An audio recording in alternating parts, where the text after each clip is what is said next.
No programa de hoje você vai saber tudo sobre o diabetes na adolescência. Aí ele conheceu muitos jovens da idade dele que tinham diabetes, estudava, trabalhava, tinha uma vida normal. Como se livrar do chulé. O primeiro passo para evitar e tratar o chulé é usar mais sapatos abertos. Aprender a diferença entre câncer de próstata e hiperplasia. Cerca de 80 a 90% dos homens apresentam um crescimento benigno da próstata. Isso é chamado hiperplasia. Tudo isso agora no E aí, Doutor? Dr. Antônio Spreusser, clínico geral e médico de família, apresenta agora E aí, Doutor?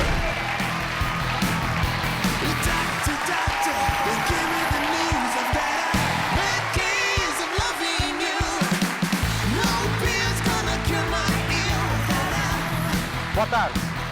Sejam muito bem-vindos ao E aí, Doutor, a sua dose diária de saúde. O programa de hoje promete. Eu sou o Dr. Antônio Spreusser e vou te mostrar que é possível mudar e viver melhor. Fique conosco. Quando se fala da saúde do homem, este assunto é sempre tratado como tabu. Eu estou falando da próstata. Mesmo no século XXI, ainda permanece esse estigma de que o exame de próstata é algo complicado. E isso, sinceramente, é ridículo. Eu faço o exame periodicamente. É simples, rápido e extremamente importante para a saúde masculina, pois indica claramente se o paciente sofre de hiperplasia ou câncer. E como o assunto de hoje é próstata, o meu assistente do dia é claro que é um homem. E para me ajudar a desvendar esse enigma, eu convidei o comentarista e campeão de natação, Fernando Scherer, o Xuxa. Seja bem-vindo, Fernando. Como é que estão as coisas? Tudo jóia, feliz. Te chamo de Xuxa ou de Fernando? Xuxa eu tenho há 30 anos. Só? Só 30 anos e o Fernando há 37. Fernando, conta pra gente o seguinte, você que está numa idade ótima para o homem, de crescimento, multiplicação da família, você já fez alguma vez exame de próstata? Não, ainda não. Não. Então eu vou começar convidando você para esse programa, colocando já Ufa. o nosso jaleco. Eu achei que não, era ele outro pensou que eu já tipo fosse de examiná-lo, convite. viu? Eu cheguei e já vi essa luva. Você me fala que vai me convidar para fazer o exame? Agora, realmente, você vai colocar esse par de luvas aqui para mim? Fecha já. Não, não precisa. Você vai colocar esse par de luvas aqui. Como a gente está falando de próstata, esse exame é essencial para o homem a partir dos 50 anos. Cerca de 80 a 90% dos homens apresentam um crescimento benigno da próstata. Isso é chamado hiperplasia. Queria convidar todos vocês, inclusive o Xuxa, para dar uma olhada nessa animação agora. Vamos ver. Para quem não sabe, a próstata é uma pequena glândula localizada abaixo da bexiga, ali. Ela tem o tamanho e formato de uma noz e ela é atravessada pela uretra, que leva a urina da bexiga para fora do nosso corpo, ali. A uretra e a próstata envolve a uretra. Com o passar dos anos, a testosterona vai diminuindo e a próstata vai aumentando e ela começa a fechar o canal da uretra. A urina começa a ficar acumulada na bexiga e aí você tem aquela vontade de urinar e não consegue. Essa hiperplasia da próstata pode ser curada por uma cirurgia, onde o urologista passa esse material cirúrgico e vai desbastando e limpando esse excesso de próstata que fica lá dentro. Então, para vocês terem uma ideia, aqui é uma próstata normal. Pode mexer aqui, Fernando. E olha, quando o médico faz o toque na próstata, essa é a consistência. Parece uma... Você vê que ela é elástica, ela é mole. Muito bem. Aqui, agora, a gente vai ver uma próstata que é a hiperplasia. É o crescimento, mas é benigno. A maioria dos homens tem hiperplasia, que é benigno, mas só que às vezes incomoda, como a gente viu na animação, que toda hora você quer fazer xixi. Pode pegar. Essa é uma próstata aumentada de tamanho. E essa hiperplasia é benigna, como eu falei. Agora, Xuxa, dá uma olhada nessa próstata aqui. Olha só. Põe a mão aqui, não tem uma rugosidade? Tem. Então, quando o urologista faz o toque, que eu vou ensinar agora, ele palpa e vê que tem umas tumorações. Isso daqui pode ser câncer. essas ondulações podem ser câncer. E junto com o exame de sangue que a gente pede para colher, que é o PSA, a gente dá diagnóstico. Por isso que é tão importante o exame de toque, então? Então, boa pergunta, Xuxa. Aqui, olha só, a gente tem aqui disso de perfil, a gente vê o pênis, a uretra, aqui o saco escrotal, dá para ver, Xuxa? Tô vendo. Ó, o saco escrotal. Aqui a gente vê a bexiga, aqui a uretra, por onde vem o xixi e sai para fora. E essa glândula aqui que a gente vê em amarelo, essa é a próstata. Então, quando ela aumenta, ela fecha e não passa o xixi, a pessoa fica com vontade de urinar toda hora. Agora, olha só, o médico, o que ele faz? É um exame simples, demora 30 segundos, não dói, e eu faço mesmo todo ano, às vezes eu faço 2 vezes por ano, porque meu pai teve câncer. A gente coloca o dedo no ânus e vai em direção à próstata, olha, é aqui assim, ó. E o urologista, ele palpa, coloca o dedo nessas orientações, porque aqui é uma parte da próstata muito importante, onde ocorrem as maiorias das doenças ocorrem nesse lado da próstata. E ele consegue sentir na ponta do dedo como é a consistência dessa glândula. Com Okay? quantos anos é importante começar a fazer o exame de Boa próstata? pergunta. Você deve começar a fazer o exame da próstata aos 50 anos. Mas, se alguém na família teve câncer de próstata, seu pai, tios, etc., comece a fazer toque aos 40 anos de idade. O exame de sangue, ele pode ser, no caso, substituir? Não. Não. Hoje em dia nós sabemos que o câncer de próstata, e a próstata tem que ser avaliada, Xuxa, em 3 grandes departamentos. Primeiro, o sangue, que é o PSA, que eu falei. Segundo, o toque da próstata. E terceiro, o ultrassom. E são exames simples de serem feitos. Não dói. Você já fez? Ainda não. Bom, tá chegando o dia. É, já com 40, vou começar com o de sangue, né? Vai começar com o de sangue. Mas aí você pode fazer o toque. Olha, gente, eu queria falar para todos que estão vendo esse programa. Não dói, é fácil. Como saber se a próstata aumentada é ou não é tumor? Em estágio inicial, o câncer de próstata não apresenta sintomas. O tumor maligno cresce na periferia da próstata e não causa desconforto. Porém, pode acontecer da hiperplasia vir junto do câncer. O diagnóstico é obtido, além do toque, por um exame que é o PSA, que permite a detecção precoce do câncer de próstata.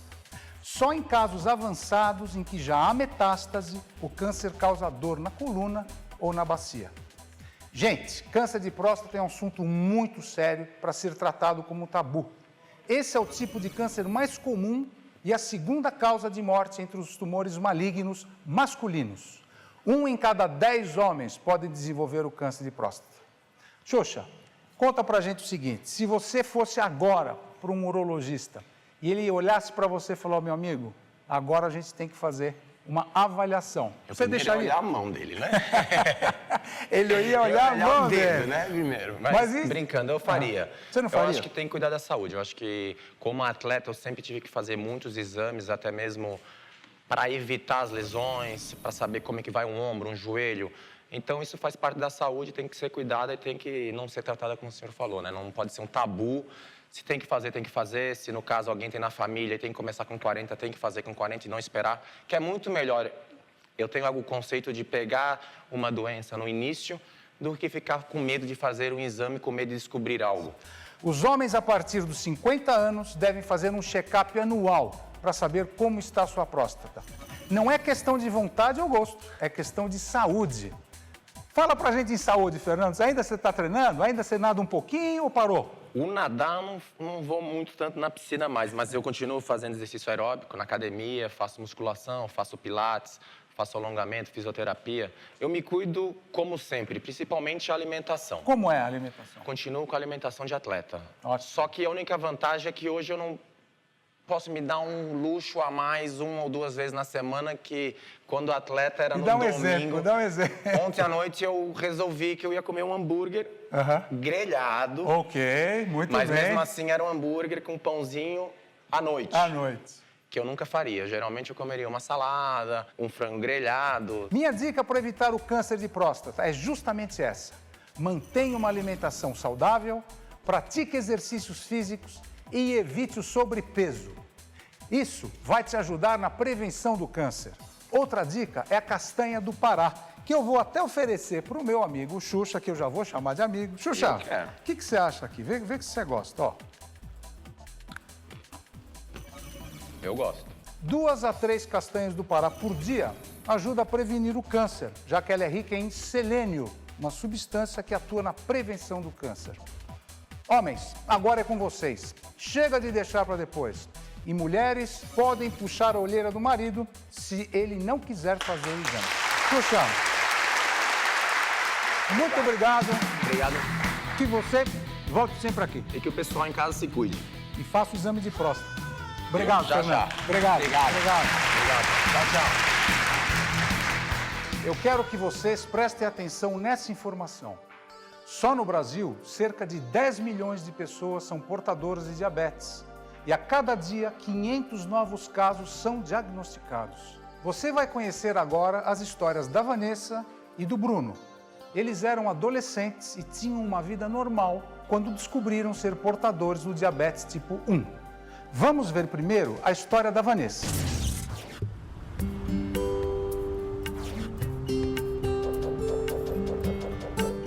A Vanessa começou a sentir os sintomas da diabetes por volta dos 17 anos de idade, no período que ela estava fazendo o cursinho para vestibular. Ela começou a ter problemas com urina no período da noite e começou a emagrecer bastante. E nós não percebemos exatamente o motivo pelo qual ela estava passando por isso.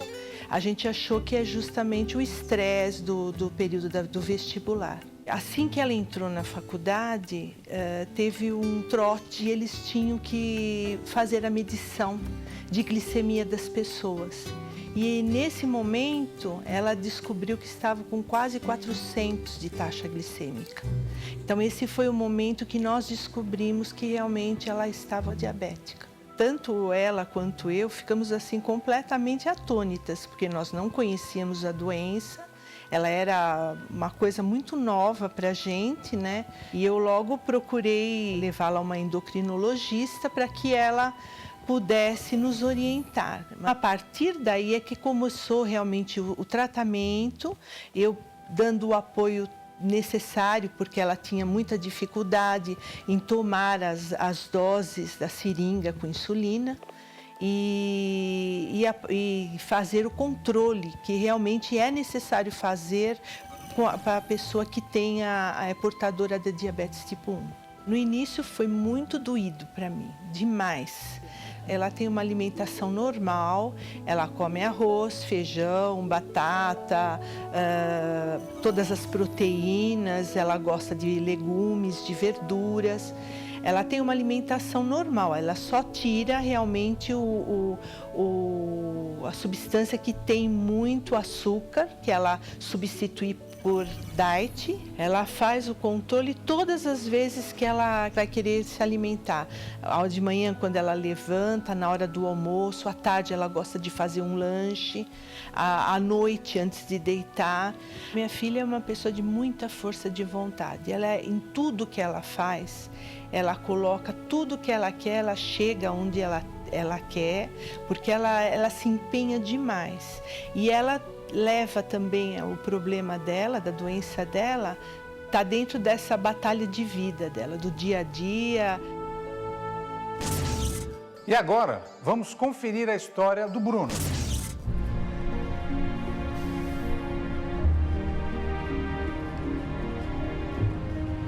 Bruno descobriu a diabetes quando ele tinha 15 anos. Deu uma infecção de garganta nele.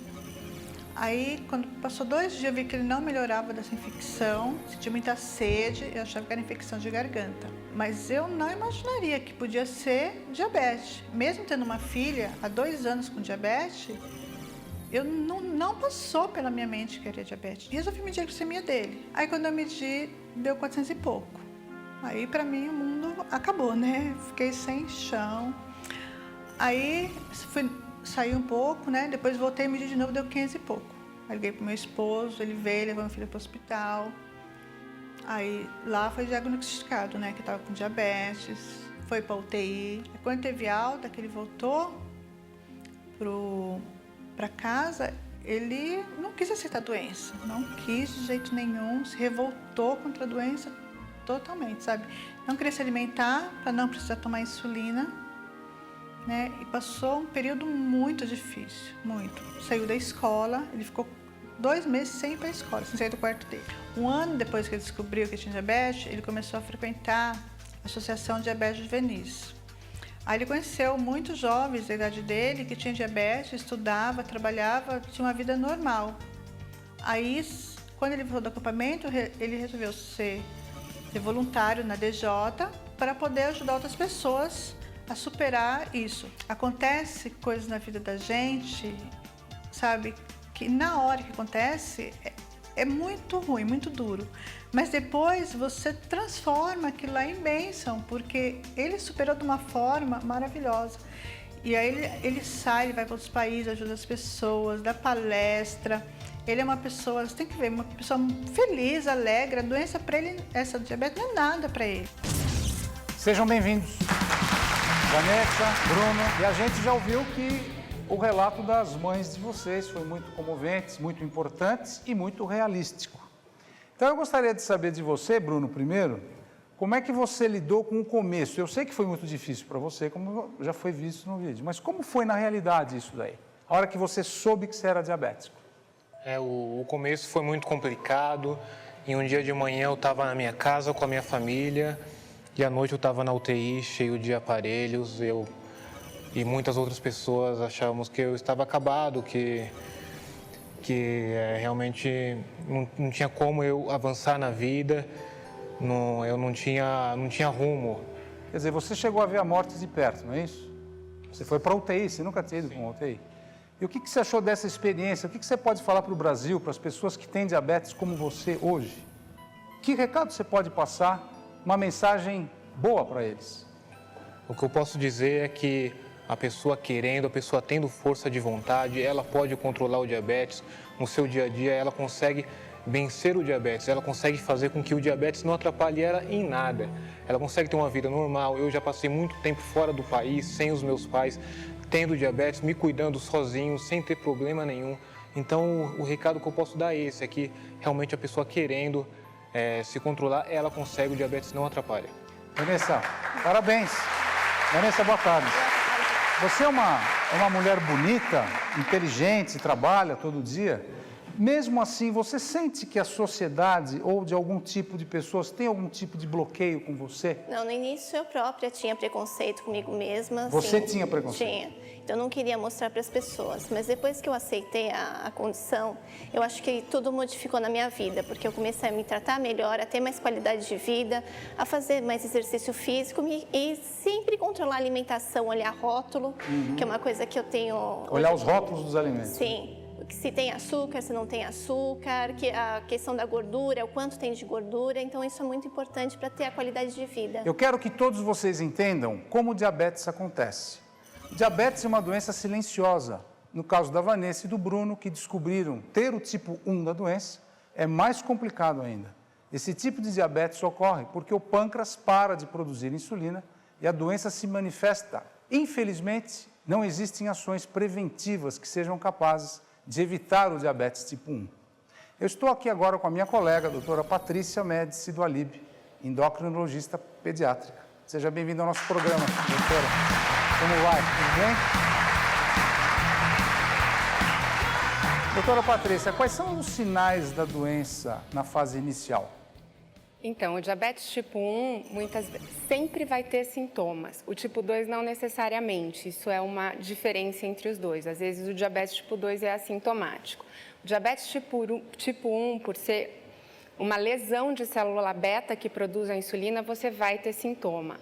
Então, normalmente, crianças e adolescentes, mas existe diabetes tipo 1 no adulto, você começa a urinar muito, tem muita sede, emagrecimento. Normalmente, crianças que já estão fora da fralda começam a fazer xixi na cama, coisa que já não faziam mais.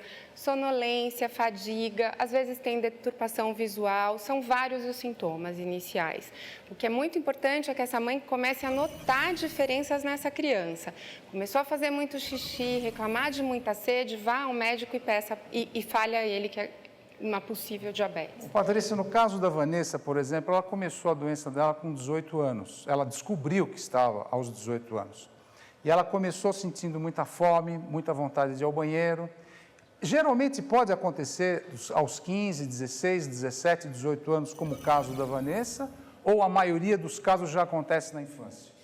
A maioria dos casos acontecem na infância e na adolescência, até essa idade é muito comum, até 20 anos é normal que aconteça, mas existe caso de diabetes tipo 1 em indivíduos de 70 anos.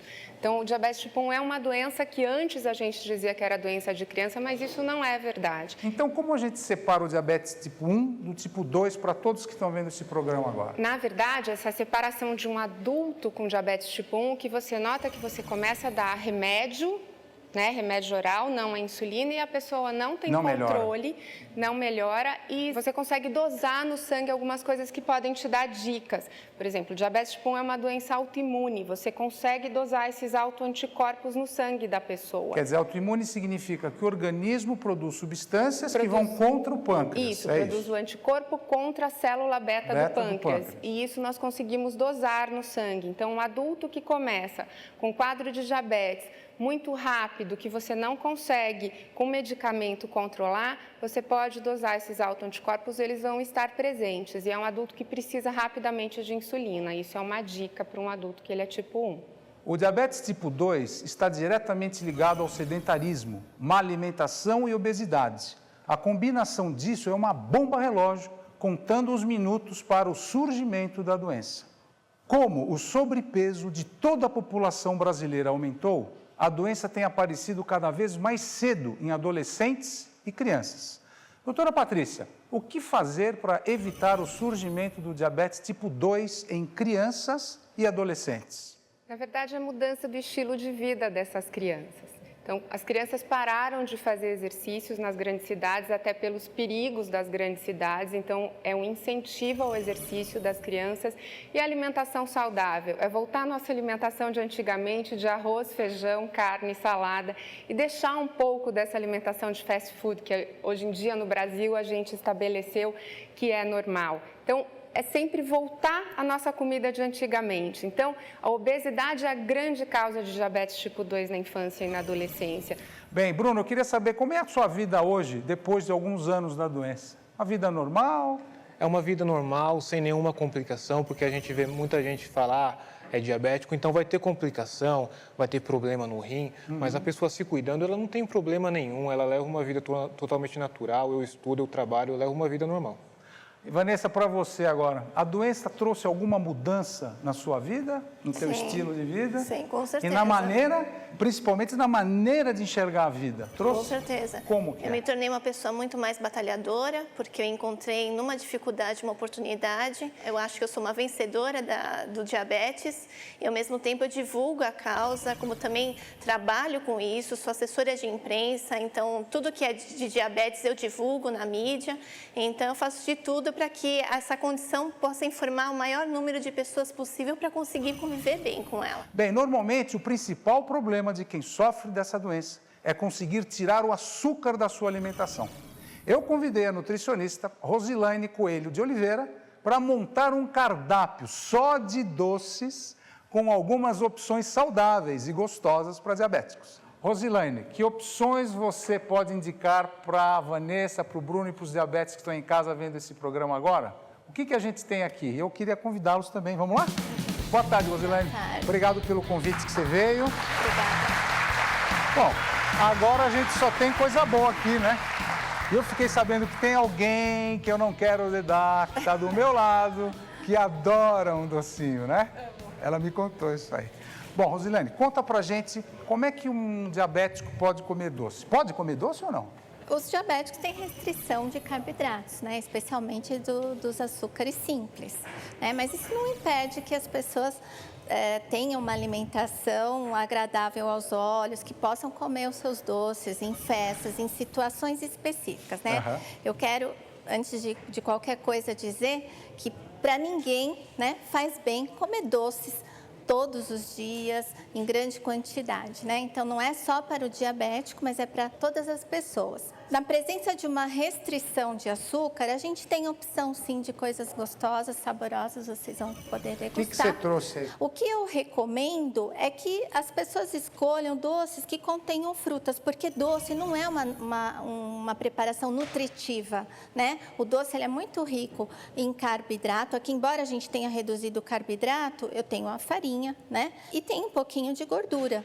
Tá? Então, não tem vitaminas, minerais, não é como uma fruta, nutritivo como uma fruta. Por né? exemplo, aqui é uma torta de morango. Por isso, Você pôs morango. E esse aqui que não tem fruta, o que é isso aqui? Então, esse é um pudim de leite. Né? E aí, como faz? Não é tem muita caloria esse pudim? Então, você consegue, retirando o açúcar, reduzir em torno de 30% até 50% das calorias e até 30%, 50% da quantidade de carboidrato. Eu gostaria de comentar que essas calorias, elas não correspondem a essa fatia, são fatias maiores. Tá? Então, aqui são fatias maiores. Essas calorias correspondem a fatias de 130 gramas. É que na hora de cortar a fatia ficou. Então, aqui tem menos do que essa quantidade de caloria, mas é só para vocês terem uma ideia.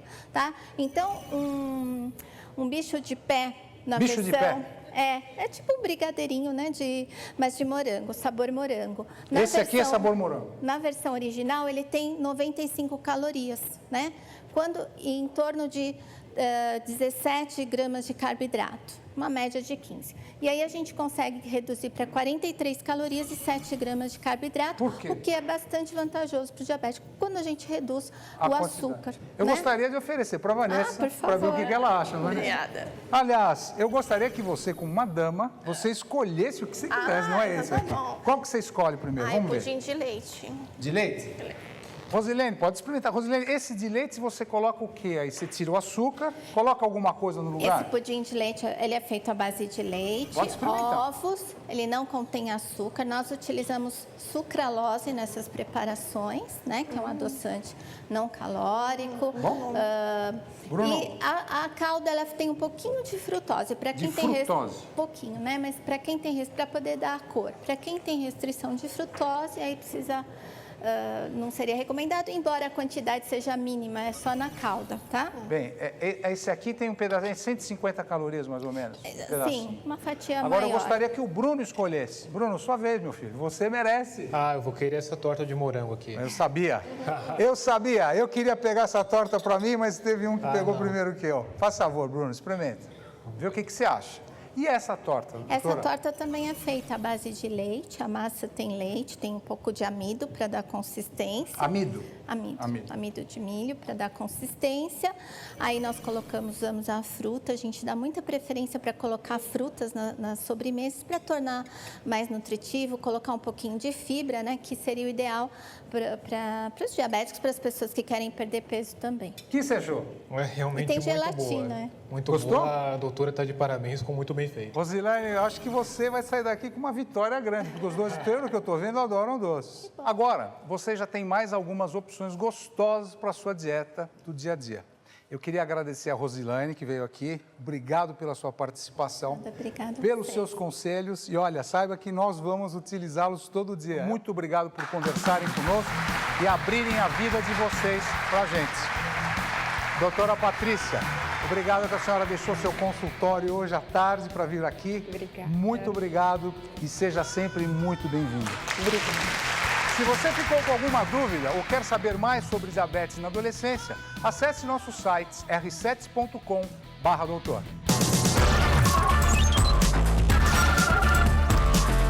Agora nós vamos falar sobre um assunto que pode atingir homens e mulheres de qualquer idade: a bromidrose. Alguém sabe o que é isso? Não? Mas eu não vou explicar para vocês o que é isso. Vou deixar vocês descobrirem. Deixa eu ver quem vai me ajudar hoje aqui. Ah, você. Vem até aqui, por favor. Obrigado, hein? Olá, como vai? Qual o seu nome? Gesiel. Gesiel. Será que você podia sentar aqui, Gesiel? Vocês vão entender logo o que é bromidrose. Gesiel, será que você podia tirar seu tênis, por favor? Obrigado. Não fica acanhado, não. Eu tirei o seu tênis porque deixa eu ver uma coisa aqui. Chulé é o nome popular da bromidrose. Olha, obrigado. O assunto é sério. O mau cheiro dos pés é causado pela combinação de suor, meias e sapatos. A umidade amolece a queratina da pele e cria um ambiente perfeito para a ação das bactérias chamadas difteroides.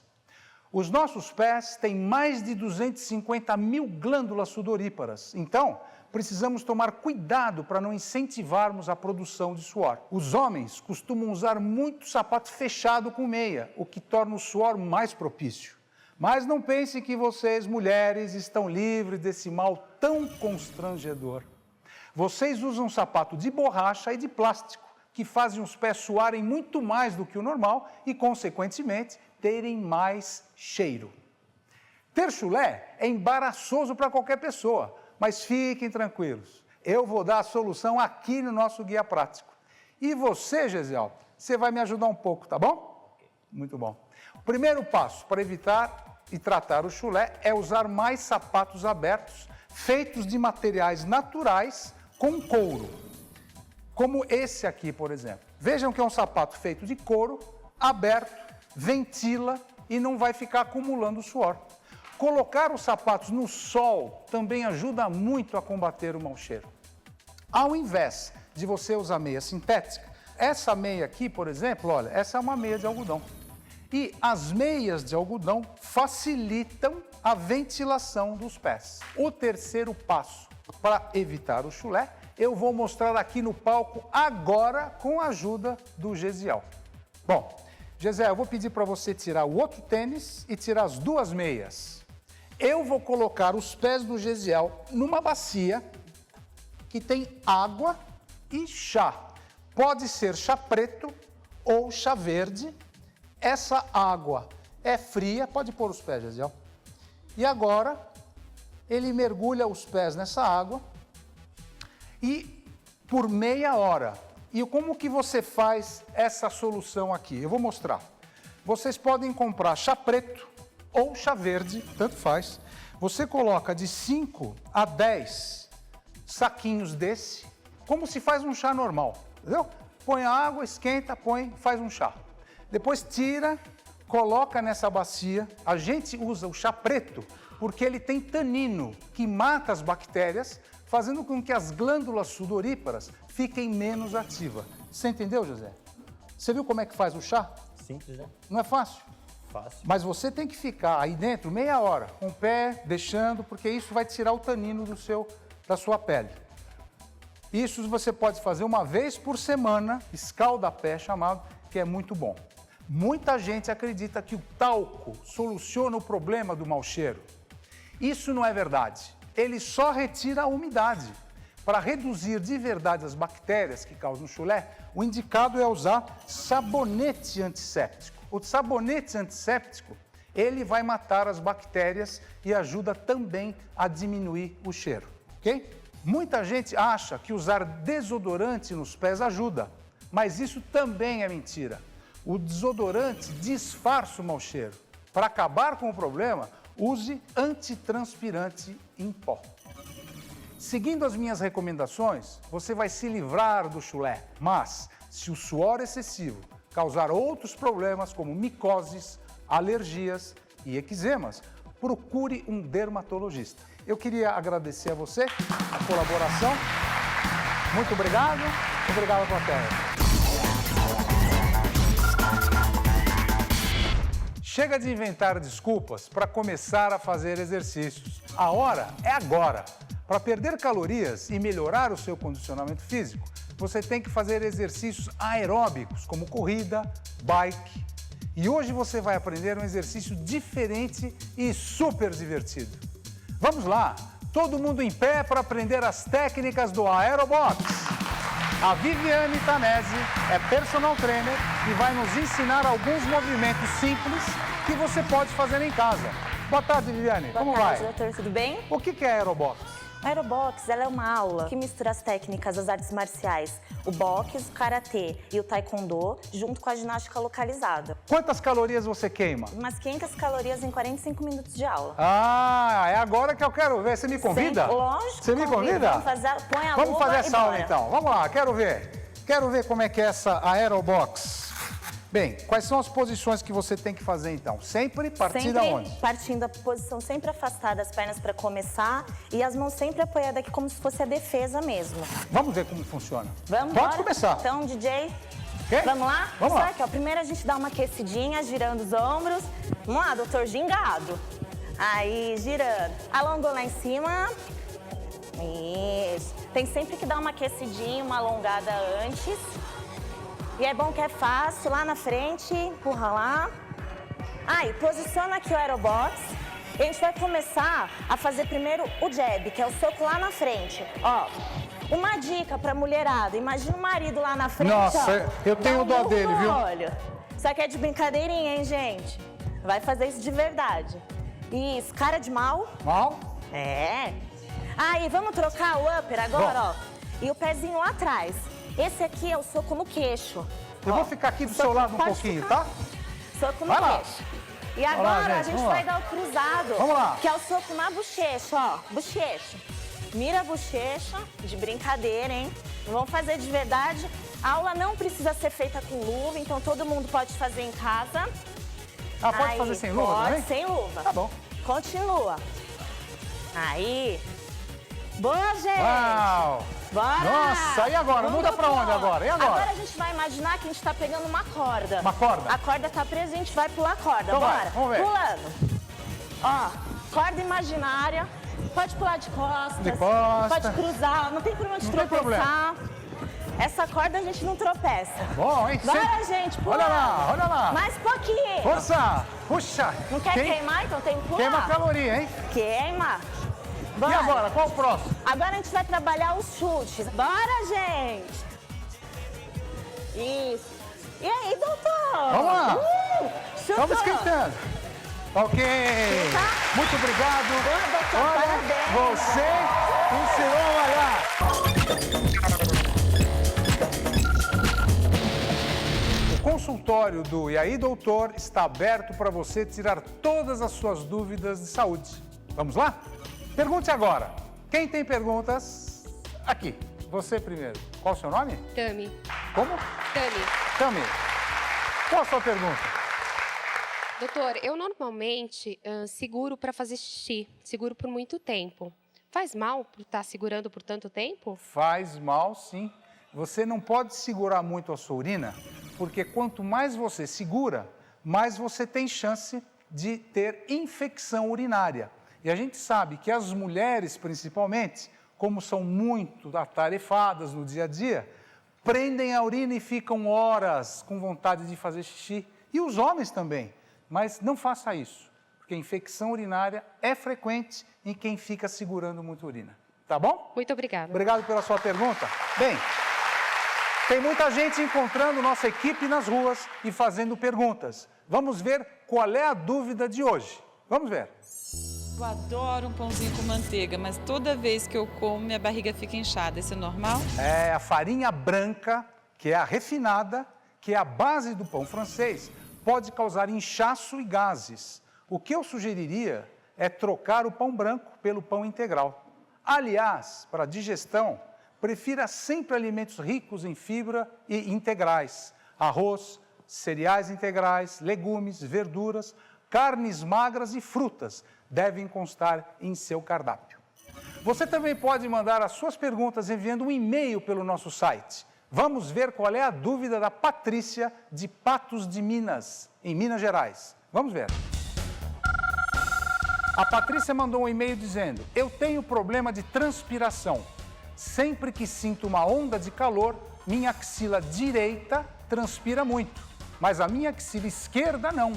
Por que isso acontece? Tem alguma coisa que eu possa fazer para controlar isso? Obrigado, Patrícia. O corpo humano não é simétrico, um lado não é igual ao outro. Com o suor, não podia ser diferente. Isso acontece porque um lado tem menos nervos do que o outro, o que não é um grande problema. Se você quiser tratar disso, há algumas coisas que funcionam. Certos antitranspirantes são uma solução.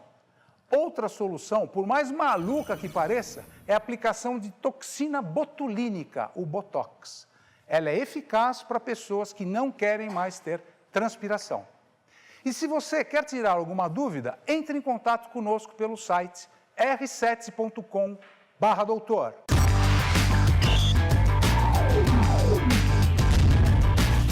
Obrigado a todos que participaram do programa de hoje. A partir de agora, você já sabe. Leve uma vida saudável, cuide da sua alimentação e faça exercícios regularmente. Assim você pode evitar o diabetes tipo 2. Cuide da saúde dos seus pés. Ter chulé é embaraçoso, mas esse problema tem solução. Se livre do preconceito e faça o exame de toque de próstata. É a melhor prevenção para o câncer. Você pode perder calorias em casa, fazendo exercícios como Aerobox. Se quiser saber mais sobre o programa de hoje, acesse r7.com/doutor. Por hoje é só. Até lá!